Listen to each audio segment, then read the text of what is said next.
राधे राधे। जय जय श्री राधे। आप सभी के हृदय में विराजमान मेरे प्यारे प्रभु को प्रणाम। भक्त भक्ति भगवंत गुरु चतुर नाम वपु एक, तिनके पद वंदन किए। नासत विघ्न अनेक, सब कुछ दीना आपने। भेंट करूं क्या नाथ, नमस्कार की भेंट लो। जोड़ूं दोनों हाथ, किशोरी राधे किशोरी राधे। मेरो प्यारो नंदे लाले, किशोरी राधे। मेरो प्यारो नंदे लाले, किशोरी राधे। जय जय श्री राधे। जय जय श्री राधे। हमारी भक्तमाल की कथा के क्रम में चल रही है मीरा जी का चरित्र। और वैसे देखा जाए तो भक्तों का चरित्र हमारे लिए, उनके लिए तो जीवन का सर्वस्व ही भगवान थे। और वैसे देखा जाए तो इन भक्तों का चरित्र जब हम सुनते हैं तो लगता है कि एक एक दिन उनका आहूत था। जैसे हम कई बार हमारे घर में कोई यज्ञ का होता है उत्सव, तो हम कितने उत्साहित रहते हैं कि कब वो घड़ी आएगी जो पंडित जी मंत्र बोलेंगे, हम स्वाहा स्वाहा करके जो हमारे इष्ट के लिए, जिस देवता को आह्वान करने के लिए, जिस देवता को प्रसन्न करने के लिए, जिस मनोकामनाओं को पूर्ण करने के लिए हमने जो यज्ञ रखा है वो संपूर्ण हो जाए। परंतु इन भक्तों का तो हर दिन वही होता है। हर दिन वो अपने जीवन में अपने जीवन को ही आहूत करते हैं, अपनी कामनाओं को, अपनी भावनाओं को, अपनी चंचलता को ही आहूत कर देते हैं। जब पूरी चंचलता आहूत हो जाती है तब जाकर के कहीं यज्ञ पूर्ण होता है। और दिनों दिन यज्ञ में इनकी आहुति बढ़ती जाती है, यानी मन पूरा ही आहूत हो जाता है। और कब देव प्रकट हो और कब वर मांगने को कहे तो वर में भी वो कुछ नहीं चाहते। वो यही चाहते हैं कि आपकी जिसमें प्रसन्नता हो, आप तेरी रजा में राजी। इस भाव के लिए उनका हर दिन आहूत हो जाता है। ऐसे ही मीरा ने अपना सर्वस्व, अपने पूरी भाव, अपना पूरा भाव, अपना पूरा मन, अपना पूरा तन, यहाँ तक कि अपने सपने भी गिरधरलाल को समर्पित कर दिए थे। और मन में विचार करती कि सपने में भी गिरधरलाल ना मिले तो वो सपना भी किस काम का, और वो सांस किस काम की जो मेरे कृष्ण के बिना जावे, जो मेरे गिरधर की याद के बिना जावे। बस वही तो भक्त होते हैं। हम में और भक्तों में इतना ही अंतर है। हम कभी खाना अच्छा बना तो थोड़ी देर के प्रसन्न होकर के सबको भूल जाते हैं, कभी किस बात के लिए प्रसन्न होकर सबको भूल जाते हैं। परंतु नहीं, जो भगवान के भक्त होते हैं उनके लिए ये तो एक, जैसे कहते हैं ना, औषधि है। इनके लिए भोजन औषधि होता है, बस औषधि के रूप में, क्योंकि शरीर चलाना है, भगवान का भजन करना है, बस इसलिए वो भोजन करते हैं, इसलिए वो जल पीते हैं, इसलिए वो थोड़ी नींद लेते हैं कि कल फिर से भगवान का भजन करना है बस। और भजन करते करते जब नींद लेते हैं तो उनकी भाव समाधि होती है। वो हमारी तरह नहीं कि सोने के लिए सोते हैं, वो तो समाधि में जाते हैं और उनके मुख से, तन तन से वही श्वास और वही खुशबू आती रहती है राम नाम की, और सपने भी फिर उनको वही आते हैं।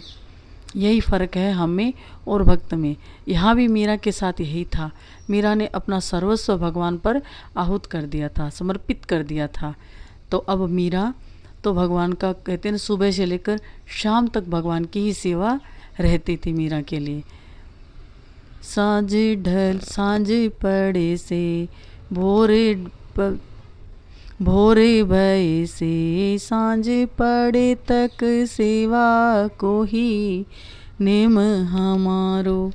तो मीरा को बस एक ही था कि जब से सवेरा होता था तब से लेकर के सांझ तक भगवान की सेवा में रहना ही मीरा का एक जीवन का परम उद्देश्य बन चुका था।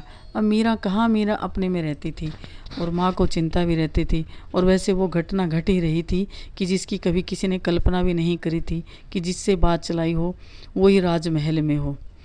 अब मीरा की माँ के पास गिरजा जी आती है और गिरजा जी कहती है, कुंवरी सा आपको तो पता ही है।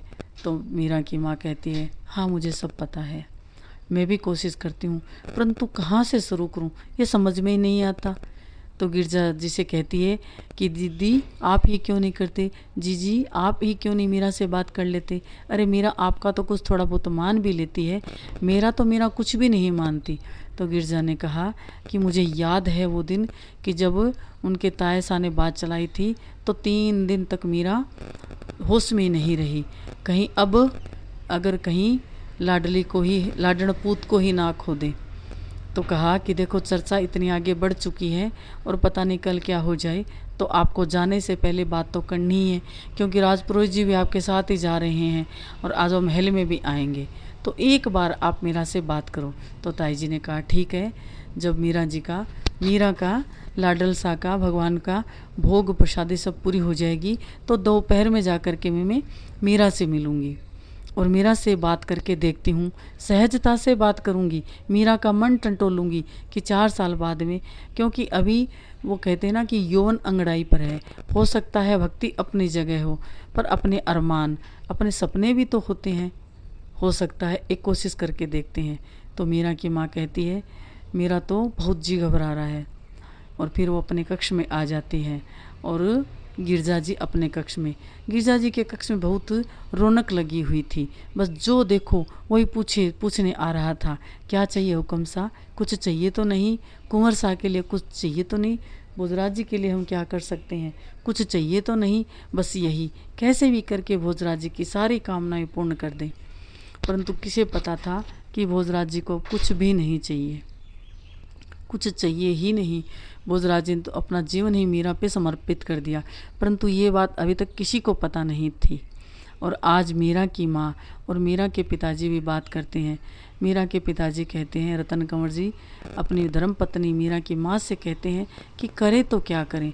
तो मीरा की माँ एक बार तो खिन्न होकर के कहती है, आपने और हुक्म शाह ने ही तो मीरा को इतनी सह दे रखी थी, वरना क्या ज़रूरत थी। अरे कन्या थी, राजघराने में लाडल थी सो तो थी, परंतु क्या ज़रूरत थी योग की साधना की शिक्षा दिलाना, क्या ज़रूरत थी इतनी भक्ति की शिक्षा दिलाना। अरे भक्ति तो स्वतः आ जाती है, ये कहा मीरा जी के पिताजी ने। तो माँ ने कहा वो तो सब ठीक है, मैं मानती हूँ, पर क्या ज़रूरत थी उसे संगीतज्ञ बनाने की, संगीत की शिक्षा दिलाने की, और कभी इसके लिए और इतनी सह दे रखी थी। तो अब आप ही जानो, अब क्या शादी कर ले, ये कर ले वो कर ले, तू समझा। अब बात यहाँ तक आ गई है कि सबको भय लगता है कि मीरा से फिर से बात करे और कहीं।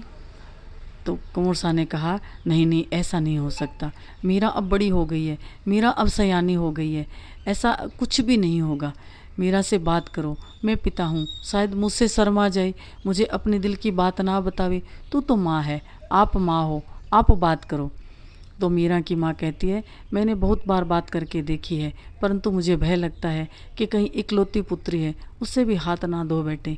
ऐसे करके आज पहली बार मीरा की माँ की आंखें भर आई और वो कुंवर शाह के कंधे पे सर धर के सिसकियाँ बढ़ने लगी। कुंवर शाह ने कहा ऐसी कोई बात नहीं है, जीजी शाह से बात करी, भोजाई शाह से बात करी। तो उन्होंने कहा हाँ भोजाई शाह से बात करी है, आज दोपहर में भोजाई शाह मीरा के पास जाएगी, क्योंकि 1-2 दिन में तो भोजाई शाह चली जाएगी और कुंवर शाह भी आए हुए हैं, कहीं उनको ये बात पता ना चल जाए कि मीरा इस रिश्ते के लिए राजी नहीं है, वरना बहुत गड़बड़ हो जाएगी। तो कहते हैं मीरा के पिताजी ने कहा कि यही तो डर मुझे सता रहा है कि कहीं अगर भोजराज जी को और चित्तौड़ वालों को पता चल गया कि बात इतनी बिगड़ चुकी है कि मीरा के सामने शादी की बात करते ही मीरा के तो प्राणों पर बन आती है, तो कहीं ऐसा न हो वो बात जो भोजराज जी कह रहे थे वही मीरा के पिताजी कह रहे हैं कि ये चित्तौड़ का और मेड़ता का जो प्रेम है कहीं बैर में ना बदल जाए और कहीं खून की नदियाँ ना बह जाए। अब क्या कर सकते हैं, अब तो हमारी सारी समस्याओं का हल मीरा के पास है, कैसे भी करके मीरा को मनाना होगा। तो माँ कहती है अब मैंने सारे उनके गिरधरलाल पे छोड़ दिया है, 4 भुजानाथ पे छोड़ दिया है। तो कुंवर साहब भी माँ को चुप कराते हैं और कहते हैं इतनी भी हमारी मीरा, अरे मीरा तो बहुत सुलझी हुई है, मीरा किसी को दुख दे ही नहीं सकती, परंतु मीरा का बस अपने में नहीं है। बीच में ही माँ बोल पड़ी, मैं भी जानती हूँ कि मीरा ने कभी किसी का दिल नहीं दुखाया, अरे दुखाना तो दूर, उसके कुछ ऐसे संकल्प ही नहीं होते जो किसी को दुख दे। उसके सामने जाते ही तो सारी चिंता स्वतः ही मिट जाती है। ऐसा मुख है और ऐसी सुंदरता। और वैसे देखा जाए तो एक सुंदरता होती है जो कोई देखता है तो मन मैला हो जाता है, परंतु यहाँ पर तो अलौकिक सुंदरता थी। जो भी मीरा को कोई देखता था तो नतमस्तक होने को मन करता था। मन मैला नहीं, बल्कि उनके प्रति आदर का भाव आ जाता था कि भगवान ने कैसा सुंदर रूप दिया है और रूप के साथ कैसा एक व्यक्तित्व दिया है जो देखते ही सामने वाले का चित्त ही हर ले, सामने वाले का मन ही हर ले। कहते ना, तेरी सूरत इतनी प्यारी, बनाने वाला कितना सुंदर होगा। तेरी रचना इतनी सुंदर, न जाने वो कितना सुंदर होगा। वैसा ही तो था जो मीरा जिसे प्रेम करती थी, वो कितना सुंदर था। वो या तो मीरा जानती थी या वो अपने आप जानने वाला ही जानता था।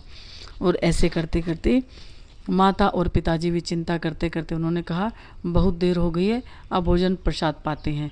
और कंवर सा को भोजन कराने में माँ फिर भूल जाती है, अपने काम में लग जाती है। इधर जो ताई जी थी वो जाती है मीरा जी के पास, परंतु उससे पहले क्या होता है, जब भोग लगा करके भोग की थाली धर देती है चंपा और कहती है मुझे अभी जाना है। तो चंपा से कहती है मीरा जी, अरे आजकल तू बड़ी व्यस्त रहती है। तो कहा, जीजी सा आपको पता नहीं भाई सा, आजकल तो बोले आजकल क्या, अपने मुंह पे पल्ला ढाक करके वो हंसने लगी। कहा, आपको पता नहीं है? तो मीरा ने कहा, थोड़ा थोड़ा पता है, सब कुछ तो नहीं पता है। तो कहा, भाई साहब अरे कितने सुंदर हैं, और जो आए वही तारीफ किए जा रहे हैं और अनुपम जोड़ी की बात कर रहे हैं सारे। तो मीरा ने कहा, बस तेरे पास एक ही, जब भी वक्त मिलता है तेरे पास एक ही खबर रह गई है, और कोई बात नहीं है तेरे पास? तो कहती है, ना मेरे पास अब और कोई बात नहीं है, माँ बुला रही, मैं जा रही हूँ। और वो भी दौड़ करके चली जाती है। इधर मीरा पहले तो गिरधरलाल के सामने आंसू बहाती है और मीरा कहती है, कैसा बनाया आपने प्रभु, अरे संसार में भेजा तो संसार की होने देते। आज मैं कितनों के दुख का कारण बन चुकी हूँ, किसी के अरमान पूरे नहीं कर सकती, पर मैं करूँ तो क्या करूँ, क्योंकि मेरा जीवन तो आप पर आ गया है, मेरा तो मन आप पर आ गया है। और इधर जो ताई जी थी उन्होंने दासी के साथ ये कहलावा भेजा था, क्योंकि वो जानती थी कि मीरा कभी कभी बहुत सुंदर सजती भी है। और जिस दिन जो जन्माष्टमी थी, पहले ये कथा में आया भी है कि जन्माष्टमी पर मीरा इतनी सुंदर तैयार होती है अपने गिरधरलाल के लिए, जैसे कोई छोटी नवेली दुल्हन हो, वैसे मीरा सजती है। तो ताई जी ने मीरा के सामने वैसे ही गहने का ऑर्डर देने के लिए कहा था और दासी को भेजा था कि जा मीरा से पूछ कर आ कि जो जन्माष्टमी के दिन जो गहने पहने थे, क्या उनसे मिलते जुलते तुम्हारे लिए गहने और ऐसे कपड़े और मंगवा दे। ताई जी का मन है तुझे भेंट देने का। जब वो दासी आकर के कहती है कि ताई जी का मन है कि जो जन्माष्टमी पर आपने गहने पहने थे वैसे ही गहने थोड़े मिलते जुलते से, और जो आपने उस दिन कपड़े पहने थे वैसे ही थोड़े से दूसरे रंग के वस्त्र आपके लिए, लहंगा चुन्नी चोली सब बनवाने का ताई जी का मन है। तो उन्होंने कहा है, कौन से रंग के गहने, कौन से रंग की कपड़े और कौन से जो कहते ना हीरे जड़ी नथनी कैसी बनानी है। तो मीरा तो वो चली जाती है, मीरा कुछ नहीं बोलती, कहती है सोच करके बताऊंगी। अब अपना एक तारा लेती है और ठाकुर जी के सामने बैठ जाती है और बैठकर कहती है कि अब मैं कौन से गहने पहनूं वो बताई देती हूँ कि मुझे तो अब वही गहने अच्छे लगते हैं और वही कलर अच्छा लगता है। मैंने रटना लगाई रे कृष्ण तेरे नाम की, मैंने माला बनाई रे कृष्ण तेरे नाम की। मेरी अलकन में कृष्ण, मेरी पलकन में कृष्ण, मैंने मांग भराई रे कृष्ण नाम की, मैंने मांग सजाई रे कृष्ण नाम की। मेरे नैनन में कृष्ण, मेरे बैनन में कृष्ण, मेरे नैनन में कृष्ण, में बैनन में कृष्ण, मैंने नथनी सजाई रे कृष्ण नाम की। मैंने नथनी घड़ाई रे, कृष्ण नाम की मैंने माला बनाई रे, कृष्ण नाम की। मेरी चुनरी में कृष्ण, मेरी मुंदड़ी में कृष्ण, मेरी चुनरी में कृष्ण, मुंदड़ी में कृष्ण। मैंने वेणी गुथाई रे, कृष्ण तेरे नाम की मैंने गजरा गूंथाया रे, कृष्ण तेरे नाम की मैंने रटना लगाई रे, कृष्ण तेरे नाम की। मेरे अंग मंग में श्याम, मेरे संग संग में श्याम, मेरे अंग अंग में श्याम, मेरे संग संग में श्याम। मैंने बंसी सुनाई रे, कृष्ण नाम की मैंने बंसी सुनी है रे, कृष्ण नाम की मैंने रटना लगाई रे, कृष्ण नाम की। ध्यान घनश्याम का दीवाना बना देता है, कहीं वृंदावन कहीं बरसाना बना देता है। अब करे तो क्या करे। और इधर भोजराज जी थे, बस बुआ जी से एक ही बात कह रहे थे कि बुआ जी सा जल्दी से सब कुछ कर लो, अब तो हमें चलना है। और बुआ जी सा कहती है कि तुझे चित्तौड़ की याद आ रही है। तो कहते हैं भोजराज जी कि चित्तौड़, अरे चित्तौड़ तो मैं कैलाश पर भी चला जाऊंगा तब भी याद आएगी। तो बुआ सा ने तुरंत भोजराज जी के मुख पर हाथ धर लिया। ऐसी बात क्यों करता है रे, ऐसी बात नहीं। अरे तो मेरे लाडन भतीजा है, जितने भतीजे उन सब में तू मुझे प्यारा है। अरे तू मुझे तो प्यारा है, सो प्यारा है। तू देख मेड़ता में सब तुझसे कितना प्रेम करते हैं। और तो फिर कहते हैं कि कैलाश में भी तुझे चित्तौड़ याद आएगा। यानी अपनी जो धर्म भूमि, अपनी जो मातृभूमि होती है वो स्वर्ग से भी प्यारी बताई गई है। तो भोजराज जी कह रही हैं क्योंकि एकलिंग नाथ जी के वो भक्त हैं, तो जो भोले के भक्त होंगे वो कैलाश ही तो जाएंगे। तो बुआ जी ने कहा इस समय ऐसी बातें मत कर। तो अपनी बुआ जी को तो कहा बुआ जी भी मुझे बहुत याद आएगी। तो कहा इतनी जल्दी क्या पड़ी है, चलते हैं। क्योंकि बुआ जी जानती है कि कैसे तैसे करके मुझे मीरा को मनाना है। अब कहे तो किससे कहे, ब्यास बड़े हरि के जना, कियो बड़ो उपकार, हरिशोधन हृदय दियो, छुड़ा दियो संसार। मीरा कहती है कि बहुत बड़ी कृपा हुई जो इन भक्तों की, जो इनकी कथा सुन सुन करके, जो दादाजी सुनाते थे उनकी कथा सुन सुन करके और हृदय में भगवान बैठ गया है। अब मीरा फिर गाती है, और मीरा गाती है उससे पहले माँ आ जाती है। और जब माँ आती है और माँ भी मीरा को समझाती है। आज पहली बार माँ को पता चलता है कौन सी माँ आती है, गिरजा माँ आती है। गिरजा माँ आकर मीरा के पास बैठ जाती है। पहले तो गिरजा मीरा का बहुत लाड छाव करती है और फिर मीरा से बात करती है कि देख मीरा, देख लाडन पुत, हमने कभी तुझे बेटी माना ही नहीं है। तो इस घर के पुत्र के समान है। और तू जानती है कि हमारे यहाँ के पुत्र जयमल में और तुझ में हमने कभी भेद नहीं किया। जो जयमल चाहता था वो जयमल को मिला, जो सीखना चाहता था वो सिखाया गया, और जो तू सीखना चाहती थी वो तुझे सिखाया गया है। परंतु मीरा, एक बेटे का धर्म होता है। आज मीरा को गिरजा जी अपना धर्म सिखा रही थी और मीरा हाँ हाँ कर रही थी। कहा ताई जी मैंने कब मना किया है। फिर आज पहली बार मीरा ताई जी के गले लग के जी भर के रोती है। कहे तो क्या कहे कि मैंने किन का दिल तोड़ा है।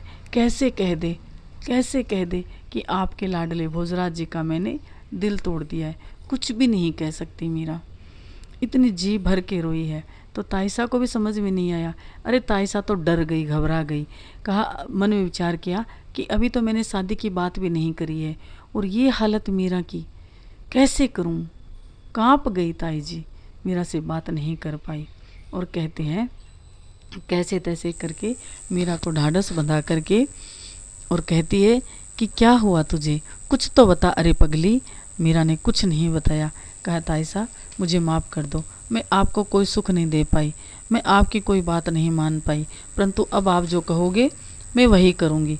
ताई जी के तो मानो मुख में घी शक्कर। कहा मीरा तेरे मुख में घी शक्कर, तू क्या कह रही है। फिर मीरा हंस करके कहती है, हाँ ताईसा, आप जैसा कहोगी मैं वैसा ही करूँगी, और मुझे आप पर पूरा भरोसा है कि मेरा जो भी शुभ है और जो मेरे लिए अच्छे से अच्छा हो सकता है, आपके अलावा मेरा कौन इतना ध्यान रखने वाला था। दादा सा के पास बाद आप ही तो थे जिन्होंने मेरे तन का मन का पोषण किया। माँ तो माँ है, माँ तो बहुत अच्छी है, परंतु फिर भी मुझे जब आवे कुछ न कुछ सिखाती रहती है, बताती रहती है। मेरी भावना के तो कोई माँ को परवाह ही नहीं है कि मुझे क्या चाहिए। तो ताई जी ने कहा, मैं समझती हूँ, मैं कभी तेरा बुरा नहीं चाहूँगी। संसार में कोई जितना मैं जयमल का भला चाहती हूँ, शायद मैं उससे भी ज़्यादा तेरा भला चाहती हूँ, कि कैसे भी तुम सदा सदा के लिए खुश रहे, और जो तेरे भगवान की भक्ति है वो भी तेरी फलती फूलती रहे। बस यही तो मेरी इच्छा है। और इतने में दासी बुलाने आ जाती है कि आपको महल में बुला रहे हैं, प्रसाद भोजन का समय हो गया है। और भोजराज जी और जो उनके सेवक थे वो गए थे आखेट खेलने के लिए, वहाँ से आ गए हैं। तो इतना नाम सुनते ही गिरजा जी उठ करके चली जाती है और मीरा से कहती है, मैं शाम को आती हूँ, क्योंकि शाम को आज घर पे उत्सव ही था। क्या उत्सव था? यही उत्सव था कि ताई जी जाने वाली है। तो गोद भराई की जो रस्म होती है कि सब जाते जाते ताई जी को आशीर्वाद देंगे कि सहकुशल गोदी में नन्हे बालक को लेकर के ही लौटे। तो आज पुरोहित जी भी आने वाले थे। एक दो कारण थे, एक तो ताई जी को आशीर्वाद देने के लिए, और दूसरा कारण था कि भोजराज जी से सगाई की बात वहाँ चित्तौड़ में जाकर जो वहाँ की गुरु माँ है उनके सामने जाकर के बात रखेंगे। फिर उनकी तरफ सब जब हाँ होगी तो पुरोहित जी जाकर के नारियल और रुपया उनके हाथ में वहीं पर ही देंगे। यहाँ तो बात वैसे तो पक्की है, परंतु अभी बड़ों के सामने ये बात नहीं हुई है। ऐसा कह के ताई जी तो चली जाती है। फिर माँ आती है और माँ आकर के मीरा के पास बैठ जाती है, और मीरा की जो लाल लाल आँखियाँ थी वो सब कुछ कहने के लिए काफ़ी थी, परंतु आज मीरा नहीं चाहती कि मेरी माँ का दिल दुखे। आज माँ को भी पता, माँ को इतने दिन में यही पता था कि मीरा भक्ति करती है। माँ को नहीं पता कि मेरी मीरा इतनी ज्ञानवान हो चुकी है, मीरा का विवेक जग चुका है। तो आज मीरा की और माँ की वार्ता, मीरा की और माँ की वार्ता ये होती है कि मीरा पहले तो माँ के सामने हाथ जोड़ती है, माफ़ी मांगती है और कहती है, माँ देख, मैंने आपको कभी सुख नहीं दिया, मैं आपसे माफ़ी मांगती हूँ। तो माँ कहती है, अरे नहीं, ऐसी कोई बात नहीं है, तो मेरी लाडन पूत है, और हृदय से लगा लेती है और सर पे हाथ धरती है। और फिर मीरा कहती है कि देखो माँ, मैं आपसे एक बात करती हूँ, आज एक बेटी के नाते ना सही, एक जैसे आपकी यात्रा है वैसी ही तो मेरी यात्रा है माँ। मैं आपसे कहना चाहती हूँ, जब आप शादी करके आए थे इस घर में, दुल्हन बनकर आए थे, तो आपको यही तो सीख दी गई थी ना कि सबको प्रसन्न रखना, सबका कहना मानना, सबके मन चाहे बन कर के रहना, कि सबसे पहले जब भी कोई चाहत की बात आए तो जवाब पर आपका नाम रहे, जब भी सम्मान की बात आवे तो आपका नाम रहे, और जब भी कोई अच्छी राय मशवरे की बात आवे तो आपका नाम रहे, आगे रहे। तो माँ ने कहा, हाँ यही तो सीख दे करके एक माँ अपनी बेटी को भेजती है, और वो प्रयत्न भी करती है। और मैंने भी प्रयत्न किया कि मैं यहाँ आने के बाद में सबको सुख दूँ, सबका कहना मानूँ, और शायद मैं इस मामले में खुश नसीब भी निकली कि तभी तो तेरी चाई जी से मेरा इतना प्रेम भी है, स्नेह भी है, और उसी नाते से आज तेरा भी कितना ध्यान रखते हैं। और हमारे इस भरे पूरे परिवार में कभी हम विचारों की वजह से, बहुओं की वजह से कलह भी नहीं हुई। तो मीरा ने कहा, माँ आपकी एक कामना थी, आपकी भी यात्रा थी, आपके माता पिता मेरे नाना नानी जी की कामना थी कि हमारी बेटी ससुराल जाए, और वही कामना आपकी है। परंतु माँ देखो, मैं कैसी बेटी हूँ आपकी कि आपकी कामनाओं पर मैं खरी नहीं उतरती, पर मैं भी क्या करूँ, मेरी कामनाएं मुझे वो करने को नहीं कह सकती जो आपकी कामनाएं मुझे करने को कह रही है। इसलिए माँ, ये मनुष्य जन्म जो मिला है ये कामनाओं को पूरा करने के लिए नहीं मिला है।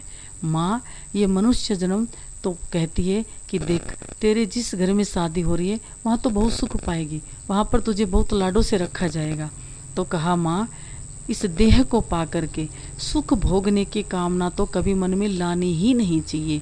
यहाँ पर आकर तो दुखों का अंत कैसे हो, दुख हमारे कम कैसे हो जाए, ऐसा कौन सा हम कर्म करें कि जिससे हमारे भोग कट जाएं। और हमारे दुख मिट जाए और हम सदा सदा के लिए सुखी हो जाएं।